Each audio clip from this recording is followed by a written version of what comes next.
अस्सलाम वालेकुम दोस्तों दुनिया में बहुत सारे ऐसे मर्द और औरतें मौजूद हैं जिन्होंने हमेशा नामालूम को मालूम करना, नई चीज़ें खोजना, नए तरीके ढूंढना और दुख और तकलीफ़ों को दूर करने की कोशिशें की हैं।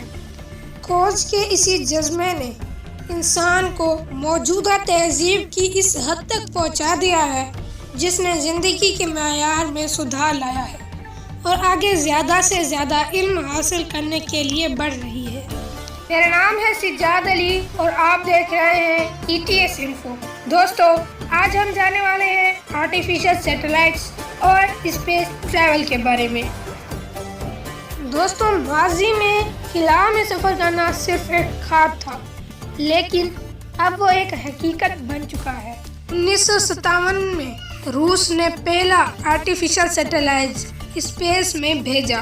इसके बाद तरक्की के लिहाज से दो बड़े मुल्क रूस और अमेरिका के बीच में मुकाबला शुरू हो गया। इन दोनों मुल्कों ने इस मैदान में एक दूसरे से आगे निकलने की कोशिश की। जल्द ही उन्होंने बहुत सारे मुख्तलिफ किस्मों के सैटेलाइट को स्पेस में ज़्यादा अरसे के लिए भेजना शुरू कर दिया, जो अर्थ पर सही सलामत वापस लौट भी आए। इन कारनामों की वजह से साइंसदानों के आगे बहुत सारे नए मकसद आए। वो मकसद ये थे कि क्या इंसान खिला में सफ़र कर सकता है और इंसान को खिला में सफ़र करने में कौन कौन सी रुकावटें आ सकती हैं। ये सवाल बहुत बड़े और अहम थे। साइंसदानों को ये सवाल समझने की बहुत ज़रूरत थी ताकि वो इनके जवाब दे सके। इंसान को खिला में भेजना, वहाँ रहना और फिर अर्थ पर सही सलामत वापस लौट आना। इस टेक्नोलॉजी में तरक्की करने के अलावा दूसरा मरहला लोगों को चुनना और उन्हें स्पेस ट्रैवल की ट्रेनिंग देने का था। इंसानों को खिला में भेजने से पहले यह तय किया गया कि पहले दूसरे जानदारों को खिला में भेजा जाए, जिसके ज़रिए हमें ये पता चल सके कि उनकी जिस्मात पर कौन से असर पड़ते हैं। इस तजर्बे के लिए चूहों और बंदरों को चुना गया।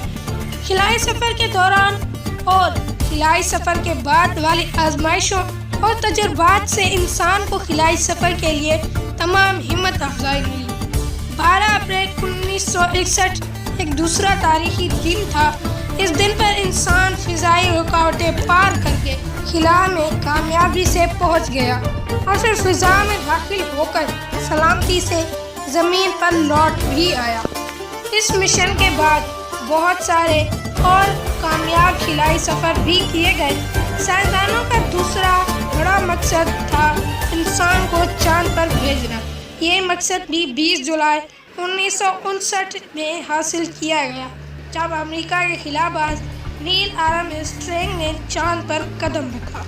पहले कामयाब स्पेस मिशन के बाद बहुत सारे दूसरे कामयाब स्पेस मिशंस भी किए गए हैं। साइंटिस्ट खिला में जाने के मुख्तलिफ मकसद तय कर रहे हैं और सोलर सिस्टम में नई नई जगहों जैसे मार्स और दूसरे प्लैनेट्स पर जाने की कोशिशें कर रहे हैं। तो अब बात करते हैं आर्टिफिशियल सैटेलाइट्स के बारे में।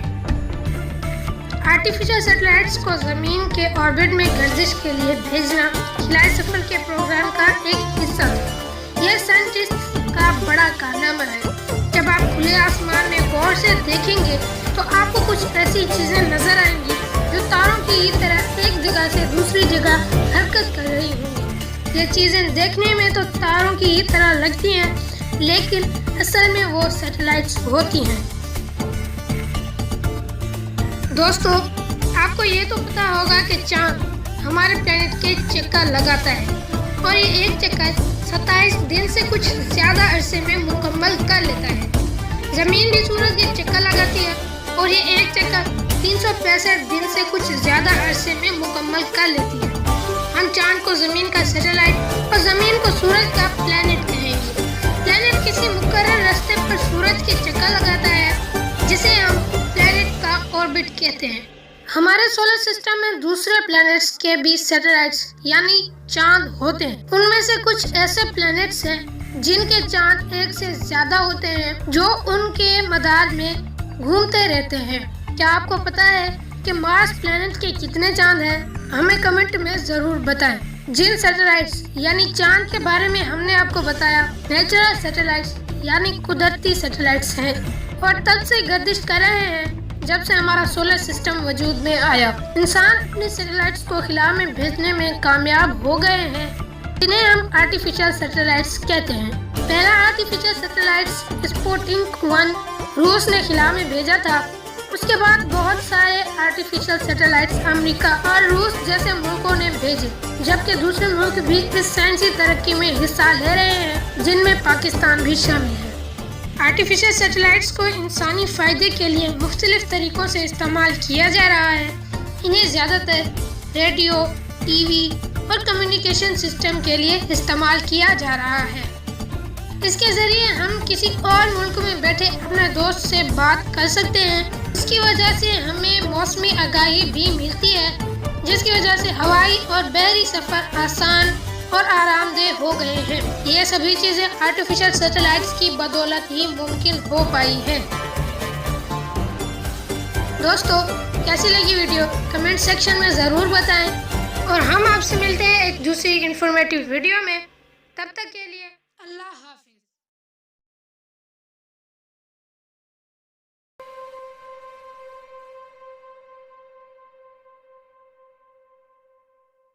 دوستو